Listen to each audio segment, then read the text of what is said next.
Hi, I'm Justin. Also, I hate the way my voice sounds, so if you can do whatever Photoshop does to voices, make me sound awesome. And this is my lovely friend, The beauty in the eyes of the beholder, and it's just about getting into the seat of being the beholder. Hayley. I don't think you have to be particularly perceptive. I just think you have to look up. This podcast is mostly just her telling me stories. If you expose yourself to the possibility that this might be really awkward, there can be something just really cool on the other side of it. She thinks that her life and way of looking at things are Oh, I was kind of waiting on you. I thought you were getting your stuff ready. You're waiting on me? pretty normal. You got to edit out all the misinformation about the Amish. Maybe you can relate. I would like a chance to re-sing the Amish Paradise. If you want lighthearted stories All right, you want to talk about goats? and stream of consciousness, I just woke up and needed some friends, and so I bought them. then you're gonna like the Sunny Side Up podcast. Sunny side up, sunny side up, sunny side up, sunny side up. So, if you're at all like me, you may feel that you're living in a world that can be a bit overwhelming and confusing at times. I'm also a huge fan of podcasts, documentaries, docudramas, stories, and of just information in general. Between all of that and the social media and news, sometimes our brains can feel like they're on overload. Hayley and I hope that this podcast can be something of an antidote to all of that. Like little jello shots of joy and distraction. None of it is too serious or really too informative. Mostly it's just two friends who have conversational chemistry talking about whatever enters the minds of relatively ADHD people. We hope you enjoy. Do you know what's... I don't have a story about it, but listening to those older episodes, you hear yourself talking, or say you're listening to something on the radio and you think, oh my gosh, I wish I could add this to the conversation. Mm-hmm. And you're like, oh, I would say this. Listening to you and me talk, I would say oh, I wish I had said, and it was never what actually came out of my mouth. Who am I? In my most Alice in Wonderland version of this, I am not who I was yesterday or whatever. Yeah. It's weird how what I was thinking in my head as I'm listening to us talk was never what I actually ended up saying. We had a conversation about mall Santa Clauses, and I don't think I even mentioned that was my first job. Well, second job, but first job for working for a real other person besides my parents. Wait. I was not the Santa Claus. Okay, I was just going to say, I'm really confused. Yeah, no, I got to take pictures of the mall Santa Claus. Oh, wow. Yeah, and Easter also.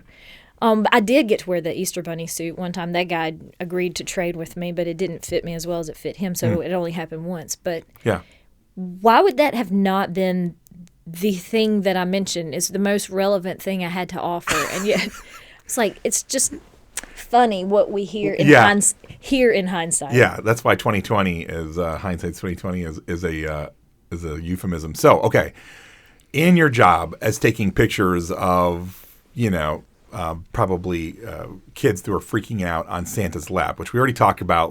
You made some really good points about how creepy that whole scenario could potentially be. Sit on stranger's lap and tell him what you want, and hopefully, if you do a really great job convincing him, you'll get it. I never thought about the creepy angle of it like that. So thank you for bringing that to life and ruining anybody who has fond and nostalgic memories of that. That's what I do. That's what you do. Cold water. I do what I do, girl. But so when you were taking pictures, were there any moments where you're like, wow, this is a true Kodak moment, except what me and you would think is a Kodak moment, i.e. meltdown? Yeah, so these, which I'm sure it's all digital now, but at the time it was Polaroids because aging myself.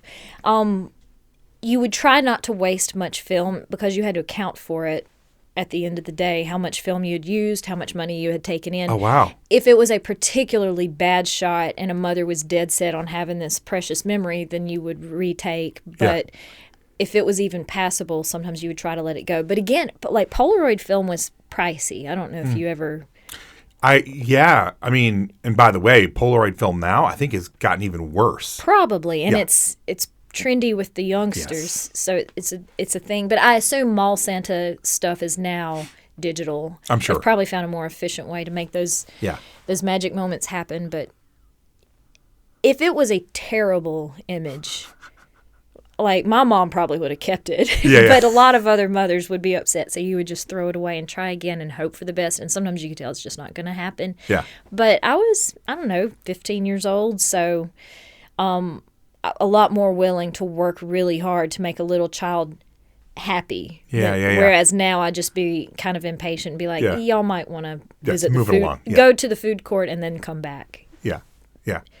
I don't have a ton of memories about that experience. I know I took the job because I was living in that town. It was nearby, and I wanted to do that. But in order to be the person who takes the pictures of the holiday Santa Clauses and Easter bunnies, you had to join this group. Mm-hmm. And the group's function included modeling clothes at the occasional mall fashion show.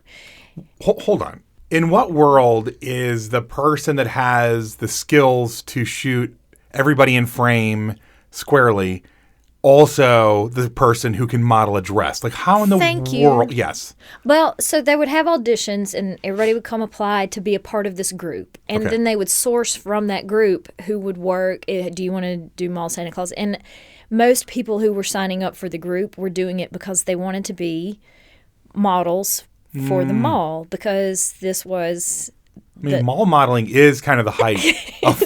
this was the 90s, so I guess that's the thing that most people wanted to do. But fun fact about me is that I've never been the most attractive person in any room that I've been in, and modeling was what I would have put in my list of worst fears. We might have mentioned this in a prior season, and I don't remember it, but one of my stress dreams is that I'm about to have to walk on stage in a beauty pageant. I just find that completely unnerving. Yeah.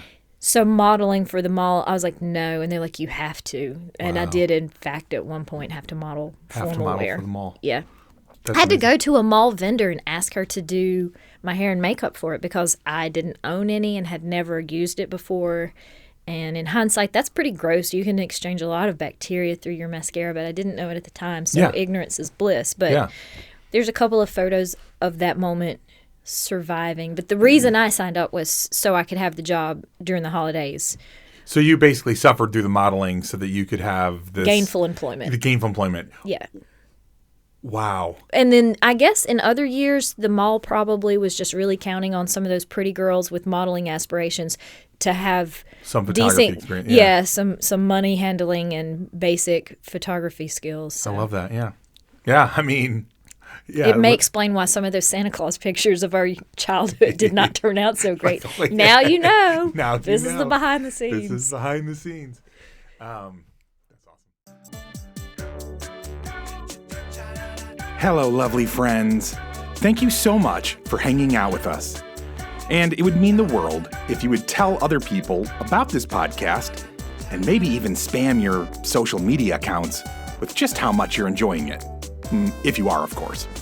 Also, commenting and rating us on whatever platform you're downloading or streaming from is incredibly helpful to a little startup podcast like this one. On the other hand, if you are dissatisfied with your listening experience, please leave all of that hate on someone else's podcast. Just maybe to confuse them a little bit, right? But most of all, we hope you keep looking up and looking for the sunny side of life.